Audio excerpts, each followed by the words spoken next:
हिम्मत बनाने वाला ये चरित्र है। अगर दुख मुझे घेरे है, मेरे प्यारे राजी हैं, तो मुझे दुख से कोई परेशानी नहीं। यह है प्रेमी का हृदय। देखो, त्रिपुरदास जी महाराज कायस्थ कुल में प्रकट हुए। ब्रजमंडल में शेरगढ़ है, वहां इनका जन्म हुआ था, वहां के निवासी थे। और आपके पिता राजमंत्री थे। बचपन से ही भगवत भक्ति के संस्कार थे। जिनमें कुछ दिव्य प्रकाश होता है वो बचपन से भगवत भक्ति का। जिनको ये लगता है कि जवानी में विषय भोग ले और बुढ़ापे में भजन करेंगे तो भूल जाए। बुढ़ापे में मन को प्रभु में नहीं लगाया जा सकता। यदि आपने जवानी में भजन का अभ्यास नहीं किया तो बुढ़ापे में नहीं होगा। बुढ़ापे में प्रपंच ही होगा, पक्का विश्वास मान लीजिए। और जितने भी दिव्य महापुरुष हुए, जिनके जीवन प्रकाशित हुए हैं भक्ति अध्यात्म की ऊंचाई में, वो बचपन से श्री भगवान में लगे। त्रिपुरदास जी के घर में राजमंत्री पिता थे, पर बहुत ही सुंदर भक्ति के संस्कार थे। एक बार आप पिता के साथ आगरा से किसी कार्य के लिए गिरिराज जी आए, तो यहाँ ठाकुर श्री श्रीनाथ जी का दर्शन किया। यही विराजमान थे अन्योर में, जतीपुरा इधर ठाकुर जी यही प्रकट हुए हैं। श्रीनाथ जी अपने ब्रज के हैं, गिरिराज जी के। ऐसा सुंदर रूप श्रीनाथ जी का कि नवीन किशोर अवस्था लुभायमान हो गए। बहुत हट किया, अब मैं नहीं जाऊंगा, इन्हीं के दर्शन करूंगा, इन्हीं के पास रहूंगा। पिता राजमंत्री थे, वहां किसी परिचित से कहा, बालक है, हट करता है त्रिपुरदास, इसको हम छोड़ देते हैं 2-4-10 दिन यहाँ। देखो भगवान का विधान, यहाँ श्रीनाथ जी के दर्शन करेगा, फिर हम आदमी भेज देंगे, बुला लेंगे। अब वो दैवी योग से प्रेरित थे, पुत्र को यहाँ छोड़ दिया और वापस वो लौटे तो रास्ते में कुछ वैरी दल के राजसैनिक को दुष्टों ने घेर लिया, मार डाला, पिता को मार डाला। भक्तों के जीवन में प्रारंभ से ही विपत्तियों की बौछार हो जाती है, लेकिन आप ऐसा डरिएगा मत।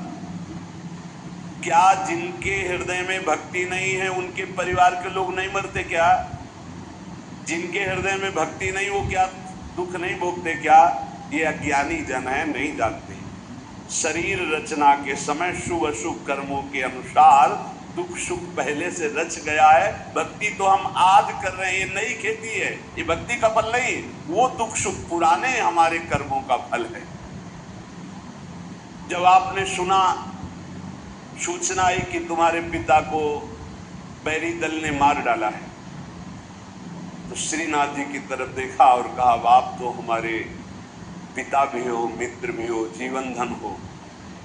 हृदय में बड़ा आनंद हुआ कि चलो नाम मात्र का पिता अंतर ध्यान हो गया, लेकिन मेरा जो अनंत जन्मों का पिता है उससे संबंध हो गया। अब तो मेरे श्रीनाथ जी के सिवा कोई नहीं है। एकदम निश्चिंत हो गए। रोज प्रभु के सामने भाव विभोर होकर रोया करते, नौ किशोर अवस्था, कि प्रभु अब आपके सिवा हमारा कोई नहीं है।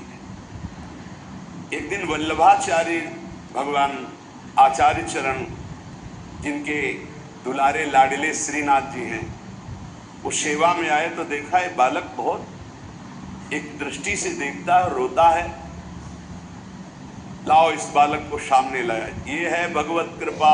जब भगवत कृपा होती है तब गुरु मिलते हैं, और जब गुरु कृपा होती है तब भगवान मिलते हैं। जब भगवान की कृपा होती है तब गुरुदेव मिलते हैं, संत मिलते हैं। जब द्रवहि दीन दयालु राघो तो साधु संगति पाइए। और जब संत द्रवित होते हैं तब भगवान का साक्षात्कार होता है। बुलाया और परिचय पूछा, कौन है? तो कहा, अमुक राजमंत्री का पुत्र है, इनके पिता यात्रा में मारे गए हैं और ये बहुत आसक्त चित्त होकर श्रीनाथ जी को देखते हैं, श्रीनाथ जी से रोते हैं।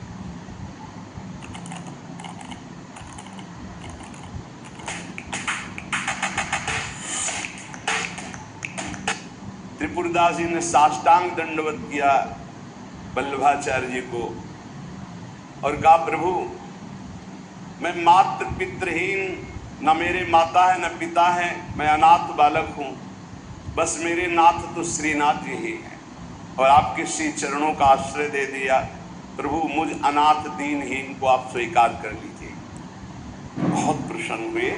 इतना छोटी अवस्था में ऐसे शुद्ध शब्द, ऐसे भागवतिक चेष्टाएं। चलो आज अभी इसी क्षण मैं इसको दीक्षा देता हूं। आचार्य श्री वल्लभाचार्य जी विधि पूर्वक दीक्षा देकर ब्रह्म संबंध कराया। कुछ दिन तक पास रखा और कहा वापस जाओ घर। श्रीनाथ जी की सेवा की भावना रखो, निरंतर चिंतन करो, ध्यान में श्रीनाथ जी का स्मरण रखो, भक्ति में जीवन व्यतीत करो। हमारा सदैव कृपा प्रसाद तुम्हारे साथ है। गुरु आज्ञा तत्काल श्रीनाथ जी से उनके जो परिचय के थे ले गए। यवन राजा था, उनके राजमंत्री थे पिता। तो जब नव किशोर अवस्था से थोड़ा बड़े हुए तो इनके पिता का पद इनको दिया, राजमंत्री बना लिया।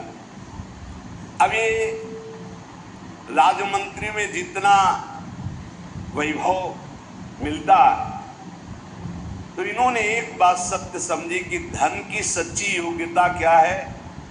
बोले संतों के मुख में चला जाए, संतों की सेवा में चला जाए, भगवंत सेवा में लग जाए, सो धन धन्य प्रथम गति जाकी।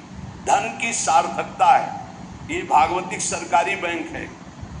जैसे भारतीय सरकारी बैंक में जमा करो, जब चाहो ले लो ब्याज सही, ऐसे भागवतिक सरकारी बैंक है।